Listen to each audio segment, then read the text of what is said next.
Hey everybody, and welcome to the second video here in Unit 2. So this one we're going to take a look at what are some trends within the periodic table. You're not going to have to memorize all of these arrows here, but we are going to take a look at some trends within the periodic table. And so we have to take a look at how do they increase or decrease according to their family or their periods. So let's just dive right in and take a look at our objectives. So today we can compare atomic radius, ionization energy, and electronegativity of elements and explain why they occur. So we're going to compare and explain why these patterns occur. So first and foremost, what are periodic trends? All periodic trends are patterns on the periodic table that describe the changes in the chemical properties of the element. Chemistry is all about what things are composed of and also how they react with other elements. So when we take a look at the periodic table, there are some trends that dictate how certain elements will react with one another. And so when we take a look at what is responsible for these reactivities, we're going to take a look at the different groups or families because they're going to share the same chemical properties. Specifically, we're going to take a look again at the valence electrons.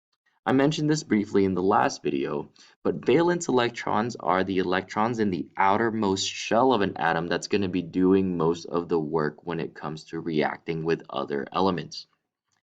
So, elements in the same group or family, they act the same chemically because of the fact that they have the same number of valence electrons. Elements in, for example, family 1, which is the alkali metals, they all have one valence electron in their outermost shell, so they're able to give that up pretty easily. Hence, they react the same way. So let's take a look at our first trend, atomic radius. So atomic radius just measures how big an atom is based on the radius, so it measures from the nucleus to the outside part of to the outer valence electron. From math, you should remember that radius is half the length here because the whole thing would be diameter.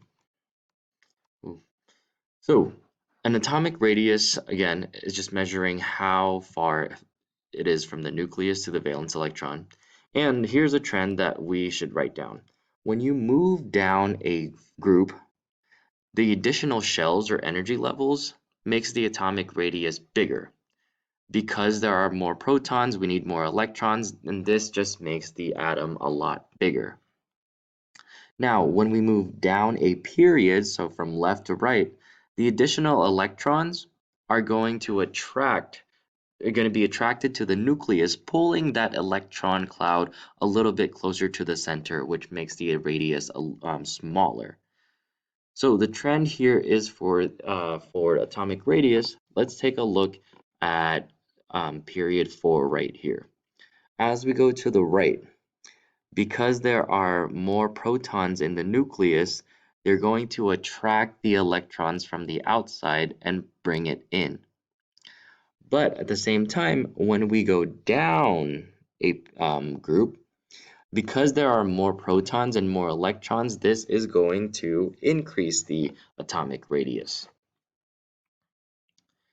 And so just to note here, how we can figure out which atomic radius is going to be the biggest, it's going to be the one closest to francium.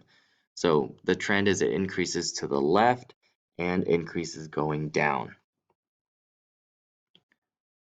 Now, let's take a look at the ionic radii. And just to review, here's your word bank for the review portion of your notes. When you're done, you can check it on these stations, but I'm pretty sure you guys can get this one. So go ahead and pause and just fill in the review part of your notes. Now, ions, again, when atoms with a positive or negative charge, they have fewer or extra electrons. And so we're going to take a look at how does this affect the radius of an atom, or specifically an ionic radius here. So with cations, because they have a positive charge, they've lost some electrons. Now, because they've lost some electrons, they can pull in the remaining electrons, causing that atom to be smaller in radius.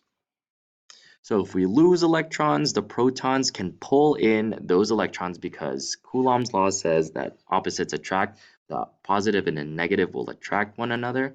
And if we lose electrons, we are able to pull in the remaining electrons, causing the radius to decrease.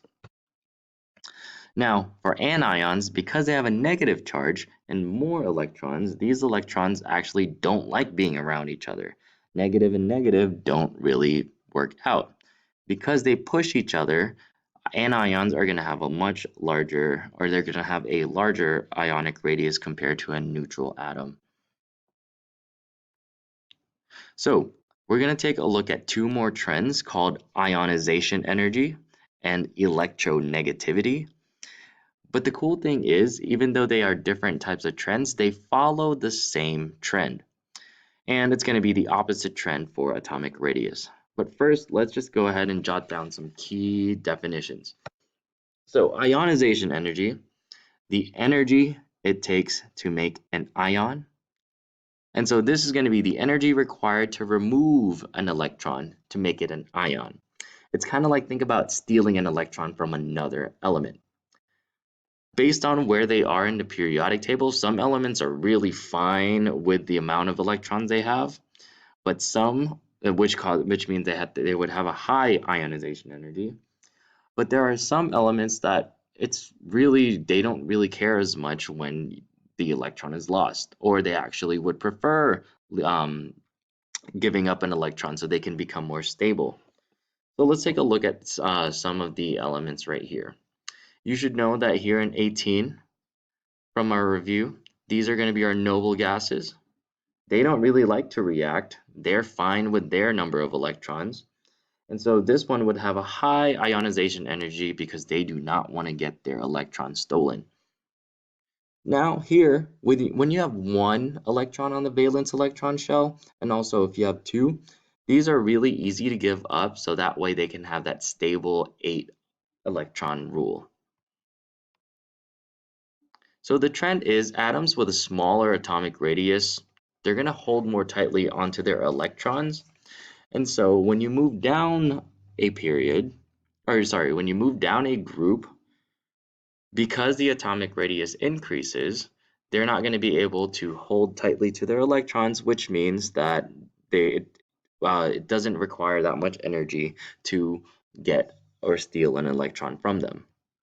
When we move to the right, we're going to increase the ionization energy because the electrons are going to be harder to steal. So, for example, helium and the other noble gases, they have the highest ionization energies because they do not want to give up their electrons. So here's just a graphical display of the elements with the highest amount of ionization energy because, again, if you're stable, you do not want to give things up. Elements on the left side of the table, they can easily give up their electrons to become more stable. So think about our groups 1 and 2. And let's move on to our last. Let's go ahead and move on to our last trend. And here we have electronegativity. Now, electronegativity is just a measure of how tightly an atom wants to hold on to its electrons. Because again, these electrons, when they share it, these are going to determine what kind of properties they will have when they react. So let's take a look at the trend for electronegativity. The trend is atoms with a smaller atomic radius hold more tightly onto their electrons. So the smaller the atom, the harder the atom will hold on to its electron, so it's not going to share it as much. So when we move down the periodic table, the electronegativity will decrease. When you move right through a period, the electronegativity will increase. So take a look at the highest electronegativity here. Fluorine, because it has 7 electrons, it only needs one more to have a really, really stable one, so it doesn't really want to give up an electron. So again, fluorine has the highest electronegativity, and following the others in the group, we have oxygen, nitrogen, and chlorine. So the trend here for both ionization energy and electronegativity, when we go right through a period, it's going to increase. And when we go up a group, it will also increase. So just the next steps is we're going to practice, make progress, and perfect our periodic trends. And as always, go to the hint station, solution station, and like and subscribe, guys. Thank you guys for watching.